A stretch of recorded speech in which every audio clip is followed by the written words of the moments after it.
Hello, I'm Janae Francis. And I'm Barbara Stanton. And we're so excited for you to join us today as we talk about Power with Peace, emotional management, and hypnotherapy. And it's a wonderful thing to talk about. We hope you enjoy it. Thank you, Bara. So one thing that we often don't have time to explain when we do 30-second commercials is that we do a lot of emotional management with people in addition to hypnotherapy. And that's some of the most rewarding things that we've been able to do.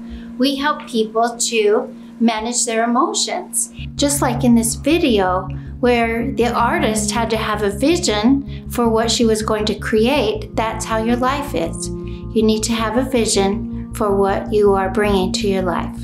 And I have a 12-point flip chart that I share with people, and we go through 12 different ways that you can manage your emotions. And one of the ways that I like to share with people, and this one's really exciting, is to teach people not to talk negatively about themselves. Because what you speak, you direct out into the universe. Absolutely. And you create that. So if you're talking a lot of negative things, then you create negativity in your life. So we work on helping people learn not to talk negatively. And who doesn't want to be positive in their life, right? That's right. And so one of the biggest ways I like to teach people is to use the word yet. So instead of saying, I'm never going to be able to do that, you say, I am not able to do that yet. So instead of saying, I'll never be able to remember where my keys are, you say, I haven't developed a system of remembering my keys yet.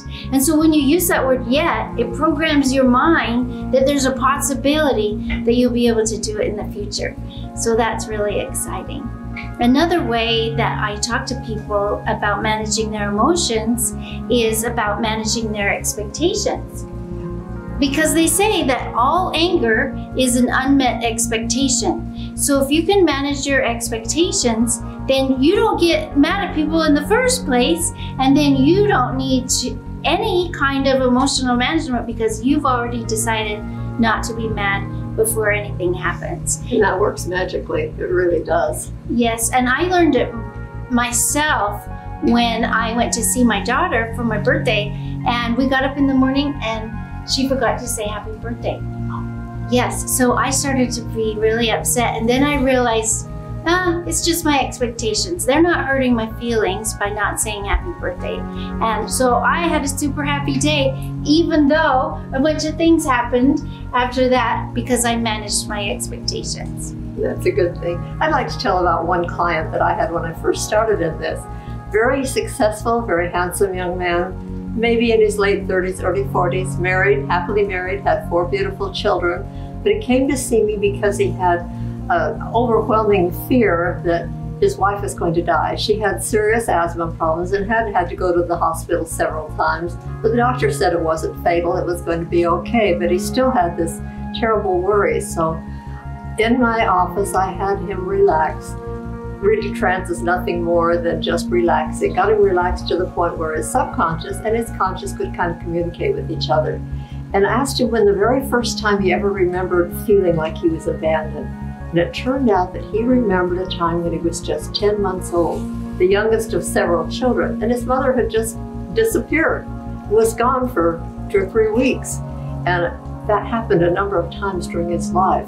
And no wonder he had fear of being abandoned. So as we talked to him, as he was talking with his subconscious mind, he came to realize that this fear that he has now was based in the fear that he had as a 10-month-old child, that his mother was going to abandon him. And so I had him, in his subconscious mind, talk to the 10-month-old him, the little guy, and tell him, hey, it wasn't that she hated you. It was that she just couldn't handle the stress of taking care of all those children. She was kind of weak, but she loved you. And I got him to understand that, and also that it wasn't his fault, and that was a long time ago. That wasn't happening now. And so as an adult, he could look at it not as the child looked at it then, and he was still looking as a child. He could then kind of march that back to, oh, that was the trouble. That's why I grew up feeling this fear, and if I could handle that, I can handle Mom. And we had him actually in his mind put his mother up on a mountain way, way far away, so she couldn't get to him and he let her.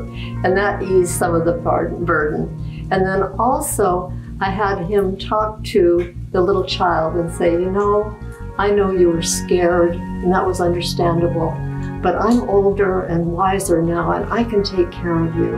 In fact, if you'll let me, I'm going to bring you into my heart and protect you from here on out, and I'm going to enjoy the childhood that I missed with you, and you're going to enjoy being taken care of and strong. And you know, as I worked with that man, I saw the burden leave off of him. His face lit up.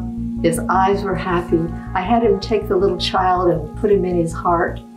And as we finished up the session and walked out to the door, he looked at me and he said, you know, when you had me put that child in there, I really felt something. Now, I've known him for a number of months since then, and his fear has diminished dramatically. He has a happier relationship with his wife and children because he can relax and know that they're not, you know, just going to abandon him. I'd like to say that a lot of people think that in order to go to a psychologist or a psychiatrist or a hypnotherapist, you have to be, you know, really kind of off the rail and psychologically unbalanced and unhappy. That isn't the case. We've all got stuff hanging on back there that keeps us from being our full self. And if we can go back and look at it and put it into perspective, get rid of those emotions, then we have a fuller, richer life. And that's why I love being a hypnotherapist, because I get to see people's lives change. Don't you?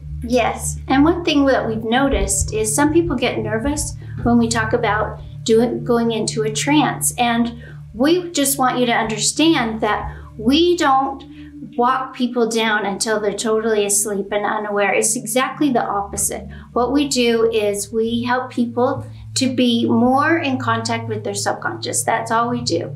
We help them to relax so that their subconscious mind is not so worried about all of those bodily functions and moving their arms and legs and sitting up and all that. I'm going to butt in for just a second, because a lot of people, because they've seen stage hypnosis and so forth, think that we have the power to make them, you know, walk like a duck or quack like a chicken or something. We don't. People will not do anything that their morals would keep them from doing. They can stop at any time. They're fully awake all the time. They can lie to us if they want. It won't do any good, but they can't lie. We have no control, only a way to help them access their subconscious so that they can be more in control of their conscious life. Make sense? Yes. So if you want to experience a fully conscious transformation that you can make in yourself, and your subconscious mind knows everything that you need, then Power with Peace is the place for you. And we'd love to see you.